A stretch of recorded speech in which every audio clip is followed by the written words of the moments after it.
ওই দেখ আকাশ আসতেছে, ওই জোহরের নামাজের জন্য বের হয়ে গেছে।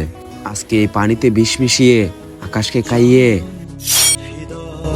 ये हैदरी या अली अली अली जानम फिदा। আরে অন্তর ভাই, আসসালামু আলাইকুম। ওয়ালাইকুম আসসালাম আকাশ ভাই। ভাই আমরাও আপনার মতন ভালো হতে চাই, আপনার মতো 5 ওয়াক্ত নামাজ পড়তে চাই। আকাশ ভাই, তাহলে কি আমরা কালকে থেকে আপনার সাথে 5 ওয়াক্ত নামাজ আদায় করতে পারবো? ভাই আপনি যদি কালকে মারা যান তাহলে কি করবে? দুনিয়াতে যদি তুমি আমল না করো তাহলে আখিরাতে গিয়ে আল্লাহর সামনে কিভাবে দাঁড়াবে? আর আপনি যে বলতেছেন কাল থেকে নামাজ পড়বেন, কালকে যদি আপনি ঘুম থেকে না ওঠেন তাহলে কি করবেন?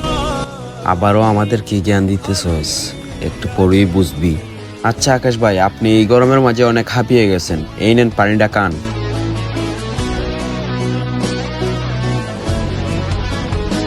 है मोहम्मद मेरा दिल तो सी ধন্যবাদ অন্তর ভাই, এখন আমি যাই। मेरे আরে জাহান, এই পানি খেলে তো আকাশ মারা যাওয়ার কথা ছিল, ও মারা গেল না কেন? আরে ভাই, আমার তো মনে হচ্ছে দোকানদার আমাদেরকে নকল বিষ দিয়েছে। আচ্ছা তাহলে আমি কে দেখি তো। हक की मंजिल का पहला है जीना अली दश्त में अब्र का पहला। যেমন কর্ম তেমন ফল।